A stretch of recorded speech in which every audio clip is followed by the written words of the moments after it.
this is Krystal, and thank you for joining me for this week's First Chapter Friday. Today I will be reading from the beginning of Ann Patchett's Tom Lake. Chapter 1. That Veronica and I were given keys and told to come early on a frozen Saturday in April to open the school for the Our Town auditions was proof of our dull reliability. The play's director, Mr. Martin, was my grandmother's friend and State Farm agent. That's how I was wrangled in, through my grandmother. And Veronica was wrangled because we did pretty much everything together. Citizens of New Hampshire could not get enough of Our Town. We felt about the play the way other Americans felt about the Constitution or the Star-Spangled Banner. It spoke to us, made us feel special and seen. Mr. Martin predicted a large turnout for the auditions, which explained why he needed use of the school gym for the day. The community theater production had nothing to do with our high school, but seeing as how Mr. Martin was also the principal's insurance agent, and very likely his friend, the request was granted. Ours was that kind of town. We arrived with our travel mugs of coffee and thick paperback novels. Firestarter for Veronica and Dr. Zhivago for me. I liked school fine, but hated the gym and everything it stood for. Team sports, pep rallies, vicious games of kickball, running in circles when it was too cold to go outside, formal dances, graduations. But on that Saturday morning, the place was empty and strangely beautiful. The sunlight poured in through the narrow windows just below the roofline. I don't think I'd ever realized the gym had windows. The floors and the walls and the bleachers were all made of the same strips of pale wood.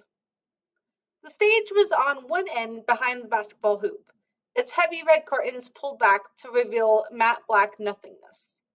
That's where the action was scheduled to take place. We had instructions to set up one bouquet table and 5 folding chairs in front of the stage. Close, but not too close, Mr. Martin had told us.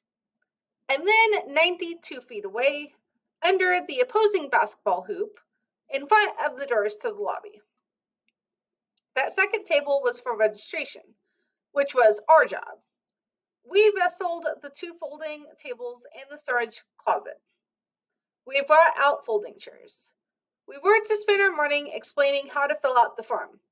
Name, stage name if different, height, hair color, age, in categories of 7 years. Please check 1. Phone number. The hopefuls had been asked to bring a headshot and a resume, listing all the roles they'd played before. We had a cup full of pens. For people who arrived without resumes, there was space to write things in, and Veronica was prepared to take a Polaroid of anyone who didn't have a headshot and then paperclip it to the form. Mr. Martin told us we weren't to make anyone feel embarrassed for having less experience because, and this was what he actually said, sometimes that's where the diamonds are. But Veronica and I were not theater girls. Theater girls had not been asked to do this job, in case they wanted to try out for a part.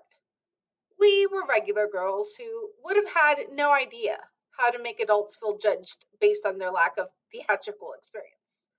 Once we had the person's paperwork, we were to hand over the pages they would be asked to read from, which Mr. Martin told us were called sides, along with a number printed on a square of paper, and then we would direct them back out to the lobby to wait. When the doors opened at 8 o'clock, so many people flooded in that Veronica and I had to hustle back to our table to get ahead of the crowd. We were instantly, overwhelmingly at work. Yes, I assured one woman and then another. If you read for Mrs. Gibbs, you'll still be considered for Mrs. Webb. What I didn't say, though it was rapidly becoming evident, was that if you read for Emily, you would still be considered for Emily's mother. In a high school production, it was not uncommon for someone 15 to play the parent of someone 17. But community theater was a different cat. That morning, the hopefuls were all ages, not just old men looking to be the stage manager, but college types who came to read for Emily and George. The Emilys wore too much makeup and dressed like the Amish girls who sold cinnamon buns at the farmer's market. The Georges slyly checked out the other Georges. Bona fide children approached our table announcing they were there to read for Wally or Rebecca. Parents must have been looking for childcare, because what 10-year-old boy announces over breakfast that he wants to be Wally Webb? If all these people come back and buy a ticket, they'll have a smash on their hands, Veronica said. The whole production can go straight to Broadway and we'll be rich. How does that make us rich? I asked. Veronica said that she was extrapolating. Mr. Merton had thought of everything except clipboards, which turned out to be a real oversight. People were using our table as a desk, creating a bottleneck in the flow of traffic. I tried to decide if it was more depressing to see the people I knew or the people I didn't know. Cheryl, who worked the register at Major Market and must have been my mother's age, was holding a resume and headshot in her mittened hands. If Cheryl had always wanted to be an actress, I didn't think I could ever go to the grocery store again. And if you would like to know what happens next, you can check this book out on the Libby app. Please join me here next week as I read from the beginning of Leslie Meyer's St. Patrick's Day Murder. Thank you and have a great week.